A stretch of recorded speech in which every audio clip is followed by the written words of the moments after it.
Muchas gracias, hermano Celindo. Muchas gracias a los hermanos de la Florida también. Hemos seguido un tema eh, respecto al creyente y algunas cosas con lo que es la política de este mundo. Y la última vez que estuvimos juntos vimos el caso de Cifra y Fua, que ellas tuvieron que tomar una decisión, si obedecer la voz de Faraón, que era el gobernante de aquella época, el, del gobierno terrenal, y la voz de Dios. Ellas tuvieron que tomar una decisión y tomaron la decisión correcta. Obedecieron la voz de Dios y no mataron a aquellos niños. Y dice en Éxodo capítulo 1 que Dios las bendijo por esta decisión que ellas tomaron. Y luego vimos cómo los gobernantes, Herodes, envió a matar a los niños menores de 2 años porque él temía perder lo que era su reino terrenal. Bueno, toda la familia de Herodes, sus hijos, por lo menos, en la escritura aparecen 4 Herodes, y cada uno de ellos mató cristianos, y fueron muy crueles también con nuestros hermanos. Así que la política nunca ha tenido buenos fines con los cristianos. Sin embargo, cuando la sal pierde su sabor, cuando los creyentes, cuando la iglesia deja de cumplir su función, su misión, entonces los gobiernos comienzan a cooptarlos, a llamarlos, a darles un abrazo y a hacer alianzas. Y como creyentes no estamos llamados a hacer ninguna alianza con el sistema político de este mundo. Hay algunos parámetros que hemos ido revisando, por ejemplo, el parámetro de la soberanía de Dios, que Dios escoge reyes, Dios quita reyes a su antojo, a su gana, aunque a nosotros a veces no nos gustan las personas que están en el gobierno o en algún otro país. Cada gobernante ha sido puesto en ese país, en esa provincia, en esa región, en esa ciudad, por nuestro Dios en forma soberana. En algunas oportunidades podemos considerar que estos gobernantes han sido puestos por Dios para juicio a su pueblo, y en otras oportunidades han sido puestos gobernantes para bendición de su pueblo también, cuando su pueblo hace lo que tiene que hacer, la función que Dios nos mandó a cumplir. Somos la sal de la tierra, somos la luz de este mundo, somos el espíritu de este sistema, el alma. Cuando la gente tiene algún problema de salud, acude a los médicos, a la medicina, y se les da su tratamiento, su operación. Cuando la gente necesita pensar, reflexionar, busca algún filósofo. Cuando la gente tiene problemas de su alma, de su espíritu, le inquieta el más allá, ¿a quién va a acudir? ¿A quién va a recurrir? ¿No es acaso a los creyentes, a la iglesia? Y a veces la iglesia no está cumpliendo esa función. Y más aún, hermanos, que Dios nos ayude, porque en otros lugares ha entrado la filosofía a la congregación, la psicología también a la congregación, y la iglesia deja de cumplir lo que tiene que cumplir, que es la palabra de Dios. Bueno, Cifra y Fua fueron bendecidas por Dios, porque ellas obedecieron la voz de Dios antes que la voz de los gobernantes. Hemos recalcado, y lo voy a hacer una vez más, aunque parezca majadero para que no se malentienda, esto no tiene que ver con que nosotros pertenezcamos a un sector político.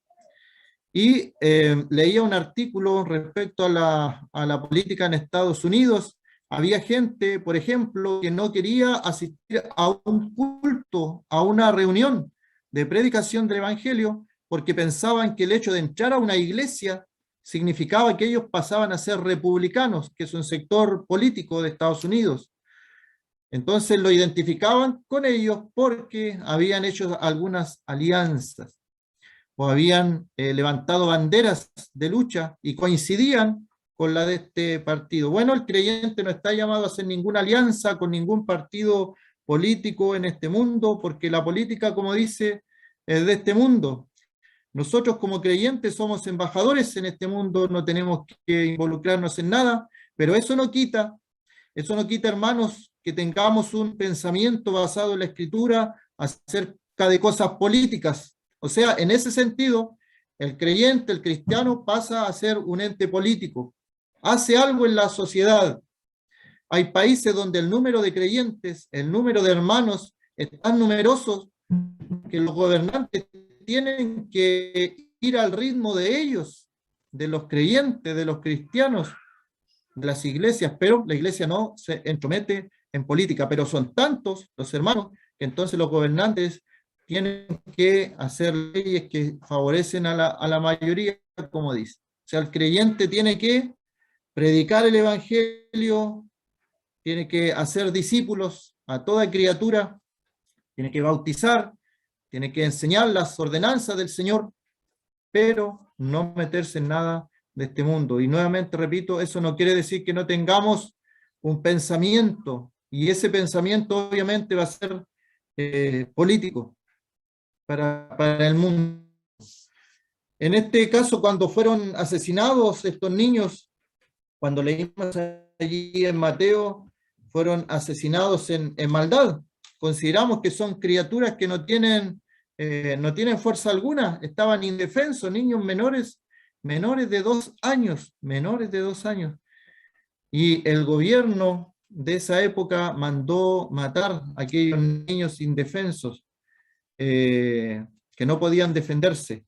Y decía el versículo que reflexioné también, se cumplió lo dicho por el profeta Jeremías cuando dijo en Mateo 2:18, dice, voz fue oída en Ramá, grande lamentación, lloro, gemido, Raquel que llora a sus hijos, no quiso ser consolada porque perecieron. Hay lloro, hay gemido, no hay consolación al ver esta matanza de niños. Y uno podría pensar, estamos en otros tiempos, no hay tanta crueldad, pero yo daba unas estadísticas de los miles de niños que están muriendo día a día por este asunto del aborto. Es terrible, cada año, y sigue creciendo el número de niños indefensos que son asesinados en el vientre de su madre. Vamos a reflexionar un texto en el libro de Lucas, el capítulo 1. Lucas, el capítulo 1, textos conocidos para nosotros desde nuestra niñez. Hemos sabido las Sagradas Escrituras, se nos enseñó que Dios podía dar hijos a mujeres estériles, a mujeres de avanzada edad. Podemos reflexionar, ¿quién da los hijos? El Salmo dice, herencia de Jehová, son los hijos, son como aljabas, son como flechas en las manos del valiente. Los hijos vienen de Dios, los hijos son herencia de Dios. Y allí en Lucas capítulo 1, versículo 13, dice, pero el ángel dijo, Zacarías, no temas, porque tu oración ha sido oída, y tu mujer Elizabeth te dará a luz un hijo, y llamarás su nombre Juan, y tendrás gozo y alegría, y muchos se regocijarán de su nacimiento. Y esto, hermano, es hasta el día de hoy el nacimiento de un hijo, el nacimiento de una hija. Y volvemos a repetir la idea que la dije la vez pasada. Según la Biblia, nacen hijos o nacen hijas. No hay otro nacimiento. La Biblia habla de niños o niñas, habla de hombres o mujeres, no da lugar a otra cosa. Entonces el nacimiento hasta el día de hoy provoca estas cosas, gozo, alegría y regocijo. ¿Cuánto más en el caso de Juan, que habían pasado 400 años que no había palabra de Dios en Israel? Estaba el periodo de los macabeos, había lucha con los romanos, pero palabra de Dios, habían pasado 400 años donde Dios no había hablado, y se le aparece a este hombre respondiendo una oración, y leía también acerca de los nacimientos milagrosos. Personas en el día de hoy también, a través de la oración, a través de una iglesia que ora, que dobla sus rodillas al Dios y Padre de nuestro Señor Jesucristo, ha recibido hijos a través de la oración, que la medicina dice no pueden tener hijos. Y una iglesia ora, hay personas orando, doblando rodillas, orando fervientemente, y Dios concede que aquel matrimonio pueda tener hijos. Y vemos aquí Zacarías también, de edad avanzada, oraba por un año de silencio. Aparece un hijo a Zacarías. Tendrá gozo, alegría y mucho regocijo por el nacimiento de un niño. Hermanos, consideremos la importancia del nacimiento de un niño en este mundo. No sabemos los propósitos que Dios tiene para cada criatura que viene a este mundo, para cada niño, para cada niña. Hay propósitos que trascienden a nuestro entendimiento, a nuestro conocimiento. Y por eso la importancia de que nazcan más niños en este mundo. Puede haber habido un gran evangelista, un gran maestro, un gran pastor que no llegó a nacer por las leyes que están haciendo en nuestra sociedad. Tenemos que orar, seguir orando, no desmayar y no descansar en cuanto a eso, porque son niños indefensos, como la matanza que se llevó a cabo por Herodes, menores de 2 años. ¿Qué defensa le puede presentar a un soldado con espada? Ninguna. Son niños indefensos, esa es una de mis reflexiones. No pueden presentar defensa alguna, no pueden levantar su voz, no pueden protestar en las calles por sus derechos. Hay una responsabilidad allí de nosotros como creyentes de orar, de orar. Y este niño iba a ser grande delante de Dios. Cada uno de los niños que viene a este mundo tiene todas las posibilidades de ser alguien grande en las manos de Dios. Dios se presenta en la Biblia como un alfarero que a veces va formando esto de barro y de repente llega un momento que no le gusta y desarma, pero con el mismo barro lo forma de nuevo. El alfarero. Y Dios se presenta como el alfarero.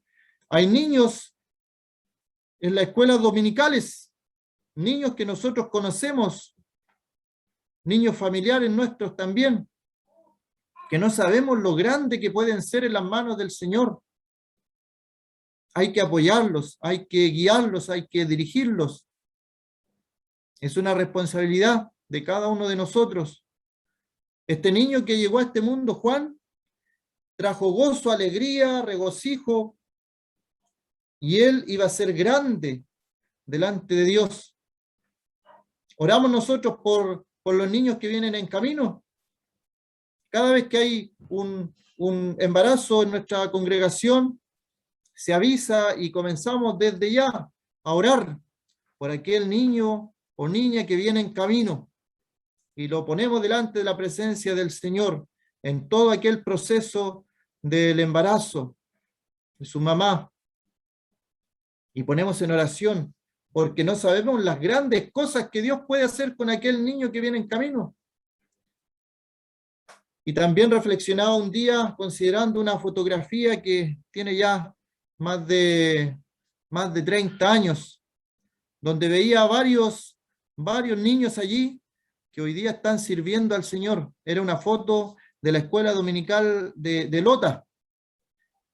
Y en el día de hoy, la mayoría de esos niños que estaban siendo instruidos en la escuela dominical, en las clases bíblicas, desde pequeños, hoy día están sirviéndole al Señor. Es tremendo lo que se puede hacer en la mente de un niño. Así que este niño tenía características que no iba a beber vino ni sidra, iba a ser lleno del Espíritu Santo, aún desde el vientre de su madre. Esto era porque Juan era especial. De nadie más se dice esto. Es interesante.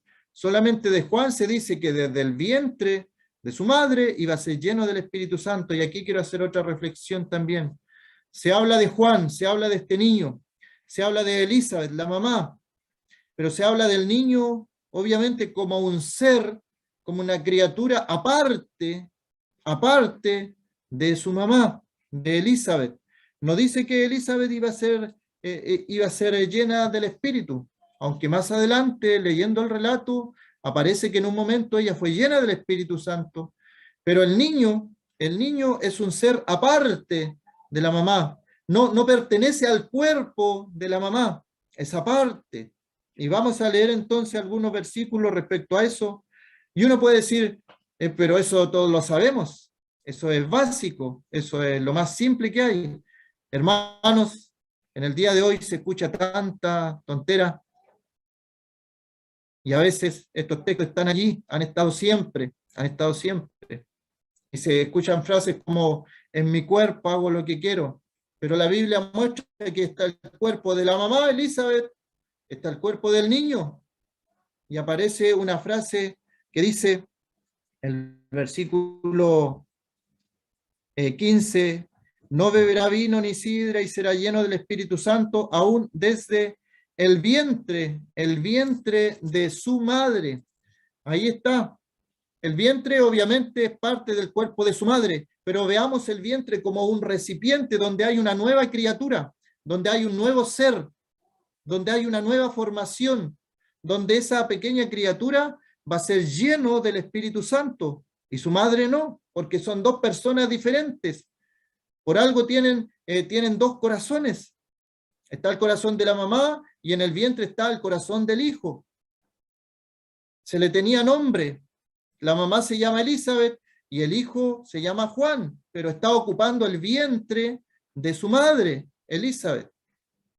Y vuelvo a repetir, cosas tan básicas, tan obvias, tan simples, pero esta sociedad ha ido en una situación que a veces se dicen las cosas, se repiten las cosas, de tal forma que la gente, por la repetición de las mentiras, comienza a repetir las cosas, sin darse cuenta de lo que está diciendo.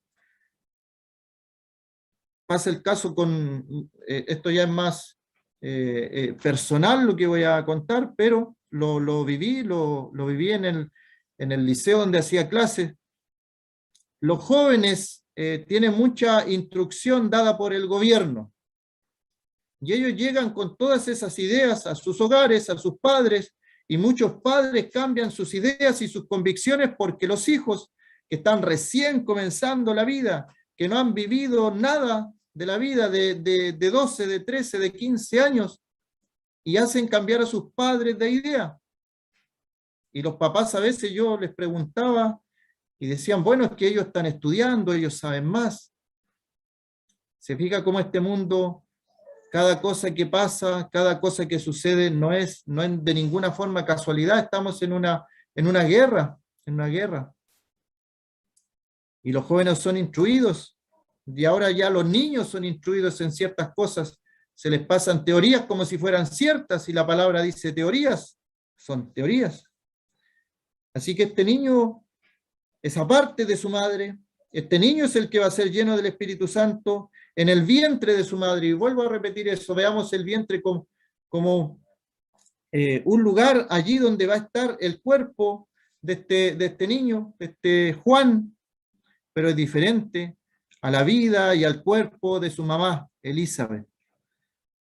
Y hará que muchos de los hijos de Israel se conviertan al Señor Dios de ellos, e irá delante de él con el espíritu y el poder de Elías, para volver los corazones de los padres a los hijos y de los rebeldes a la prudencia de los justos, para preparar al Señor un pueblo bien dispuesto. Oremos por niños así, hermanos, los niños que vienen en camino, los niños que se están criando, los niños que están creciendo. Es agradable, es grato, incluso sorprendente ver niños. Hemos visto niños de 4 años, de 5 años, recitando salmos, diciendo historias bíblicas, respondiendo a preguntas de personajes bíblicos. A esa edad yo no había tenido ese privilegio de verlo, pero al verlo es muy reconfortante. Hay esperanza. Podemos en el futuro seguir orando y vamos a ver las nuevas generaciones, los Juan, los Moisés, los Elías, los Josué, que puedan libertar al pueblo, pero no los vamos a ver si no estamos instruyendo desde pequeños a nuestros hijos. A veces toda la responsabilidad espiritual se le deja a la escuela dominical, el día domingo, un día a la semana, y los otros 6 días de la semana están siendo educados por el mundo. Y obviamente los resultados, no hay que ser muy brillante para saber cuáles van a ser los resultados de esa educación. Que el Señor nos ayude a instruir al niño en su camino. Y esa era la fotografía que yo consideraba, que veía, cómo instruyendo a aquellos niños en su camino de 7, de 10 años, en el día de hoy, son hombres que sirven al Señor, predicadores, evangelistas, maestros de la palabra, que comenzaron allí, a esa edad, en la instrucción de la palabra del Señor. Y cuesta trabajo, hay trabajo. Hay jóvenes que ya comienzan y cuando los papás dicen, o se le pregunta a los papás por sus hijos, dicen, bueno, es que tenía que estudiar, bien. Vamos a tener hijos profesionales entonces, pero van a estar en el infierno. Ahí el papá tiene que elegir qué es lo que quiere para sus hijos, qué es lo que quiere para el futuro espiritual de sus hijos, para el futuro eterno de sus hijos. Podemos tener hijos profesionales, millonarios, llenos de salud, y que se vayan al infierno. En las elecciones de los padres, en primer lugar. Ya tendrá oportunidad el hijo, en su raciocinio, en su conocimiento, de elegir, pero mientras dependa de los padres, vamos a tener que dar cuenta delante de Dios también de los padres. Aquí, a 2 papás, se les dio la responsabilidad de criar a Juan. Tremendo. Sabemos lo que hizo Juan. Juan fue muerto también por decir la verdad. No te es lícito tener la mujer de tu hermano. No tenía miedo. Y por decir la verdad lo mataron. Pero ¿dónde estará Juan en el día de hoy? Es obvia la respuesta, ¿cierto? Allá está Juan. Eligió lo espiritual. Eligió las cosas del reino, las cosas de Dios. Con todo el poder que él tenía, Juan pudo liderar una revuelta, un partido político, mucha gente lo seguía, algunos los veían enviado por Dios. Él pudo haber levantado su voz y haber levantado una revuelta o formado un partido político, pero él no transó. Él sabía lo que había sido enviado, su propósito en este mundo, y lo cumplió y pagó con su vida aquel propósito por el cual había nacido. Recordémonos que Juan era hijo de Zacarías, un sacerdote.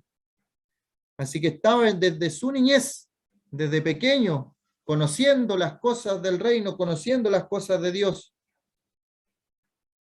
Queremos tener predicadores, maestros poderosos, fuertes en la palabra en el futuro. Comencemos por los niños, comencemos en la escuela dominical, dediquemos tiempo a los pequeños, a esas pequeñas mentes que están creciendo y a veces hacen preguntas que nos sorprenden. No despreciemos aquellas preguntas, hermanos, de los pequeños niños. Vemos al Señor a los 12 años, también haciendo preguntas, respondiendo ahí, conversando. A los 12 años. Hay niños que ya en su niñez tienen una capacidad que sorprende. No despreciemos todo eso. Tienen una capacidad de retención que a veces los adultos ya no tenemos. Aprovechemos eso también. Y se le dejan todas las indicaciones a sus padres. Y obviamente por el resultado que vemos en Juan, sus padres cumplieron las indicaciones que se le dieron y los propósitos que cumplió, obviamente, hizo que muchos de los hijos de Israel se convirtieran al Señor. Nosotros oramos por la salvación de personas, oramos por evangelistas, oramos por predicadores, por maestros de la palabra. Bueno, oremos por los niños que están creciendo en el temor del Señor, que crezcan, que sean fuertes en la palabra, en las cosas de Dios. Aquí mismo en Lucas aparece el caso obviamente incomparable de nuestro Señor, y hemos visto cómo se le dice a Elizabeth cuando van a nacer Juan, que va a ser lleno del Espíritu Santo desde el vientre de su madre. Nuevamente el receptor ahí, el vientre. Y aquí en Lucas, capítulo 1, versículo 31, acerca de María.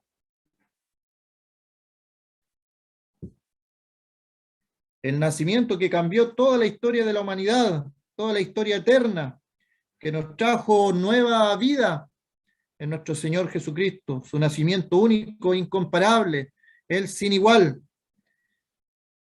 Y dice el versículo 31, y ahora concebirás en tu vientre y darás a luz un hijo y llamarás su nombre Jesús. Bueno, nuestro Señor dice, será grande, será llamado Hijo del Altísimo, y el Señor Dios dará el trono de David su padre y reinará sobre la casa de Jacob para siempre, y su reino no tendrá fin. Bueno, allí vemos nuevamente aquella pequeña frase. ¿Cuál es la frase? La misma que se menciona en Elizabeth, dice, tu vientre, tu vientre. El vientre como parte del cuerpo de María, pero sabemos que en el vientre iba a venir un ser especial, como dice allí, Hijo del Altísimo. El mismo Dios hecho hombre, indiscutiblemente grande es el misterio de la piedad. Dios fue manifestado en carne. Cuando vino el cumplimiento del tiempo, Dios envió a su Hijo, nacido de mujer y nacido bajo la ley. Gálatas 4. Nos dice entonces el Señor, allí en el vientre de María, recordémonos esto, el Señor, un ser totalmente aparte de María, nuestro Señor sin pecado, una concepción totalmente única, especial. ¿Y qué dice la religión? Que María era sin pecado. Hay tantas cosas a veces, hermanos, que se dicen, que parecen frases inocentes o que parecen frases simples, pero llevan detrás incluso algunas herejías. La persona sin pecado, la persona que era hijo del Altísimo, la persona que era Dios hecho hombre, era el niño que estaba en el vientre de María. María fue un instrumento, y ella misma lo reconoce cuando dice, engrandece mi alma al Señor, mi espíritu se regocija en Dios, mi Salvador. Una buena hermana María, una buena hermana, siempre estaba allí, reuniéndose los hermanos en oración. Allí estaba María, a los pies de la cruz, cuando todos los discípulos arrancaron, allí estaba María. Ha mirado la bajeza de su sierva, ella conocía su lugar. Yo creo que se escandalizaría si viera todo lo que el mundo religioso a veces plantea en cuanto a su persona. Y ahí vemos entonces la frase, en tu vientre, en tu vientre. Y lo que mencioné al principio, cuando se junta María y Elizabeth, que ellas eran parientes, se juntan ellas dos, pero algo pasa con la criatura que estaba en el vientre. Dice el versículo 39 de Lucas 1, en aquellos días, levantándose María, fue deprisa a la montaña, a una ciudad de Judá, y entró en casa de Zacarías y saludó a Elizabeth. Y aquí está el versículo. Y aconteció que cuando oyó Elizabeth la salutación de María, la criatura, esa palabra criatura, en otros textos de aquí mismo, por ejemplo en Lucas 2, se traduce como niño, criatura y niño. se traduce de la misma forma o tiene el mismo significado. La criatura que está en el vientre tiene, como hablan hoy día tanto de los derechos humanos, tiene los mismos derechos que nosotros, que ya nacimos, que es un ser aparte, es un alma aparte. Dice, aconteció que cuando oyó Elizabeth la salutación de María, la criatura saltó en su vientre. Y Elizabeth fue llena del Espíritu Santo. Aquí está lo que yo mencionaba. En el vientre de su madre, Juan, lleno del Espíritu Santo. Pero acá es Elizabeth, ahora llena del Espíritu Santo. Son dos personas diferentes. Juan estaba en el vientre de Elizabeth, pero es una persona totalmente diferente a Elizabeth. Exclamó a gran voz y dijo, bendita tú entre las mujeres y bendito el fruto de tu vientre. Ahí aparece otra palabra para los niños que están en el vientre de sus madres. Lo menciona como fruto, como fruto. Hemos visto que es Dios el que da los hijos. En la antigüedad, las mujeres se sentían, o en este mismo tiempo, la misma Elizabeth, en Lucas 1:25 dice, Elizabeth, así ha hecho conmigo el Señor en los días en que se dignó quitar mi afrenta entre los hombres, porque para el pueblo judío, que una mujer no pudiera tener hijos era una afrenta, una afrenta. Y ellas oraban si no tenían hijos y pedían a Dios, y dice, para Dios no hay nada imposible. Lucas 1:37 dice, porque nada hay imposible para Dios, nada hay imposible para Dios. Dios en varias oportunidades permitió que mujeres estériles, que mujeres de avanzada edad dieran a luz un hijo. Pero siempre había un propósito.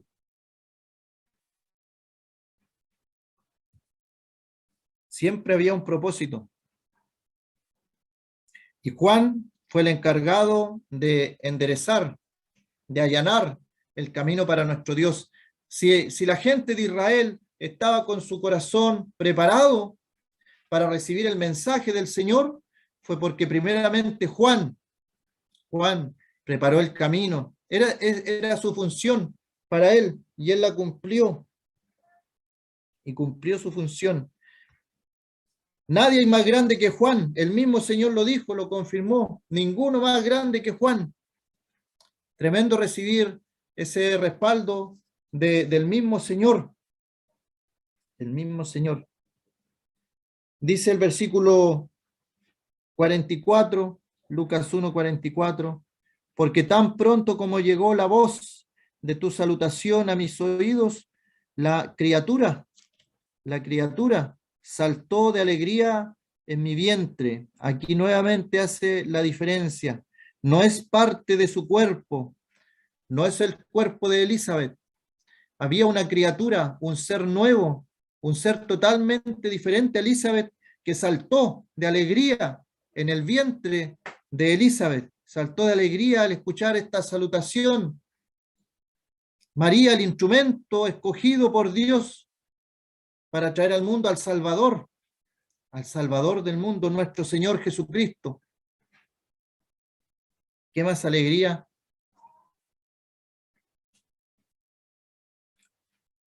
Como decía, en la antigüedad también era tanta esta afrenta que incluso habían problemas familiares. La importancia de los nacimientos de los niños pequeños. En el primer libro de Samuel, historia también conocida desde nuestra niñez, vamos a hablar de un niño que no habría nacido, un niño que no habría nacido, que no tenía posibilidad de nacer, porque fue la oración que hizo una madre. Primera de Samuel, capítulo 1. Primera de Samuel, capítulo 1. Versículo 10.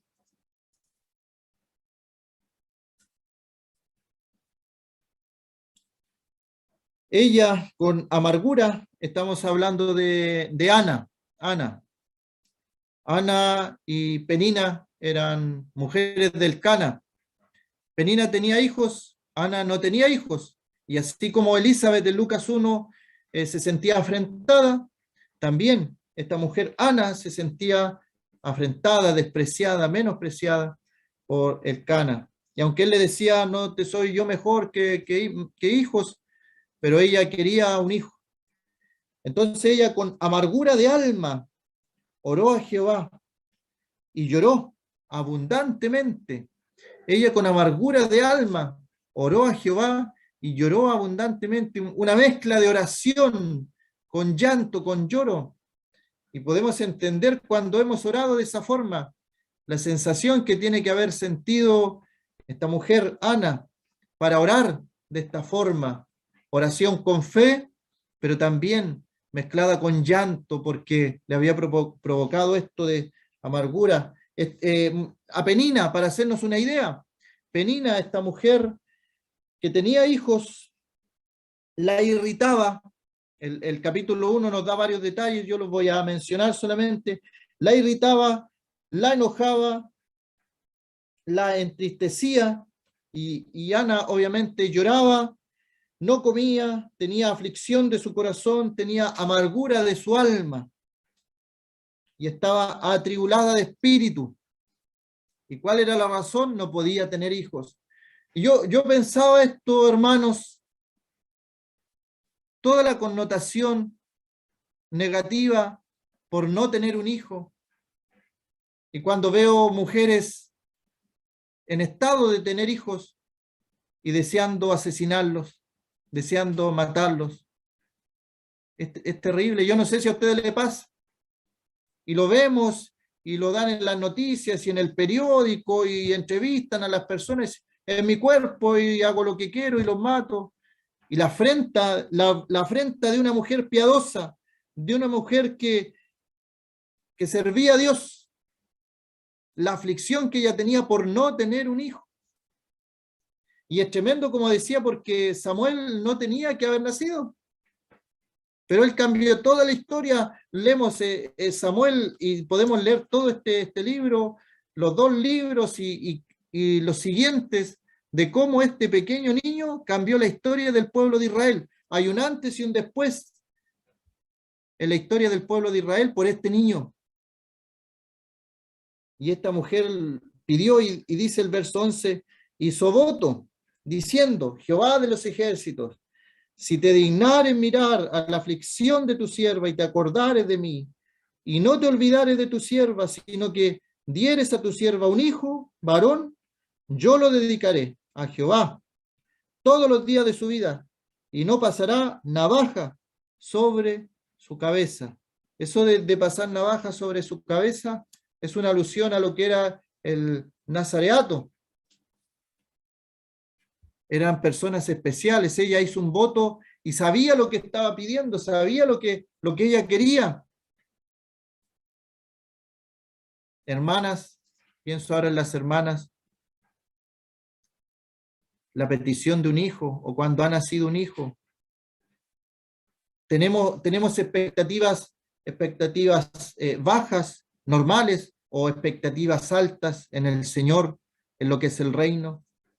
Como decía, hay expectativas terrenales.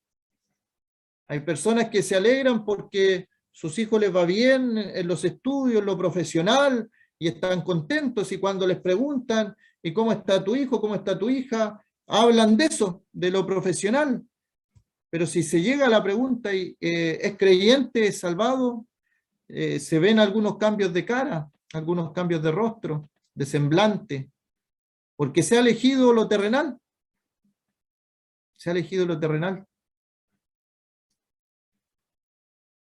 ¿Cómo están nuestras prioridades? Mucho como decía, de los niños que ahora predicamos, enseñamos, fue porque nuestros padres nos enseñaron en el temor del Señor desde nuestra niñez, y nos enseñaron En mi hogar nos enseñaron lo primero, las cosas del Señor, las cosas de la iglesia. Lo demás es añadidura, lo demás es terrenal. Lo eterno, lo principal, son las cosas del Señor. Son enseñanzas que se van perdiendo a veces, pero se van perdiendo no porque la Biblia cambie, porque el mensaje siempre ha estado ahí, sino porque nosotros nos vamos de alguna manera diluyendo el mensaje, haciéndolo un poco más liviano, a veces para no ofender, pero somos responsables.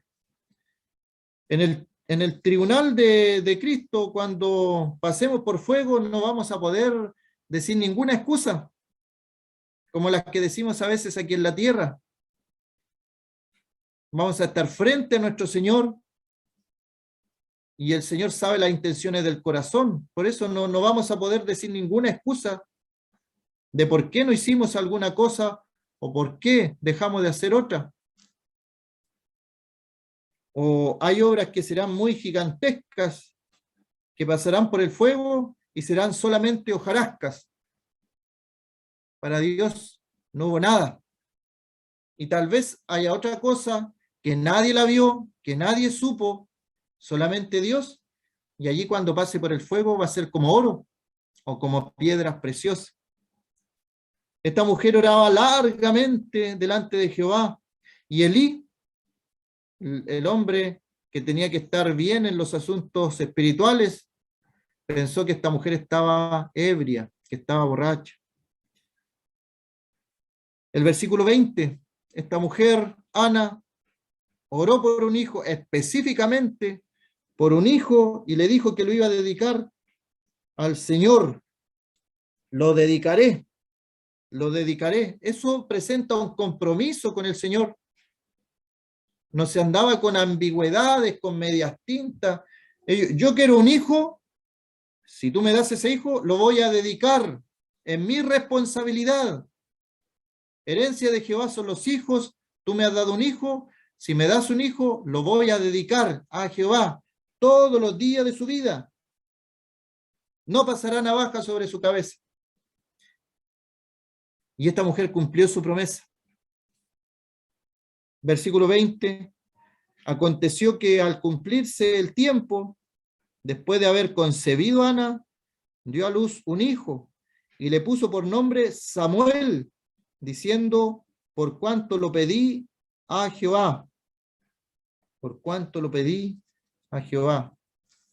Ella lo pidió a Jehová con un propósito. Si hemos entonces nosotros pedido hijos a Jehová con un propósito, no tenemos que olvidarnos del propósito por el cual lo pedimos. Somos responsables de la crianza de esos hijos, así como nuestros padres fueron responsables de nosotros y nos educaron en el temor del Señor, tenemos nosotros que ser responsables de nuestros hijos. Y como estas carreras de que pasan el testimonio, ahora con las famosas Olimpiadas, vi un día algo muy interesante de las competencias, unas corredoras chinas. Se veía algo extraño porque todas iban corriendo hacia un lado y ellas iban retrocediendo. Y al buscar la explicación, era porque ellas traspasaron un límite para pasarse el testimonio y fueron descalificadas. Y me llamó la atención, porque hay una responsabilidad. Nuestros padres, en cada una de las congregaciones aquí en Chile, nosotros conocemos la generación que nos traspasó el testimonio. Y nuestros padres traspasaron el testimonio a nosotros. ¿Cómo estamos pasando o traspasando ese testimonio? Las enseñanzas. ¿Estamos diluyendo esas enseñanzas que tuvimos el privilegio de recibir?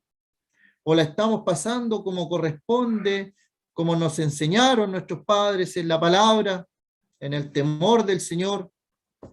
¿O estamos utilizando aquellas típicas frases, es que es que los tiempos cambian, es que ahora es diferente, es que ahora los niños saben más.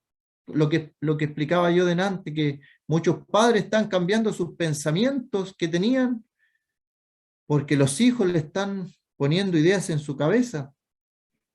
Es terrible eso. La falta de convicción en las convicciones, en las creencias que recibimos de nuestros padres desde nuestra niñez. Aquí mismo cerquita hay un libro que se llama Ruth. El libro de Ruth es una historia muy, muy hermosa, todo el libro. Demora uno súper poco en leerlo entero. Y es preciosa, eso puede ser una historia de fe, de amor, de amistad, de Ruth con su suegra, de fe, la fe que tuvo Ruth de dejar su parentela y todo atrás por seguir al Dios de Israel. Bueno, aquí vemos entonces en el capítulo 4 de Ruth, cuando ya ella se casa con Booz, vemos otro hijo también que no debiera haber nacido, porque Ruth era una mujer extranjera, era viuda, pero Dios en su soberana voluntad hizo una hermosa historia de amor y nos enseña también de la redención.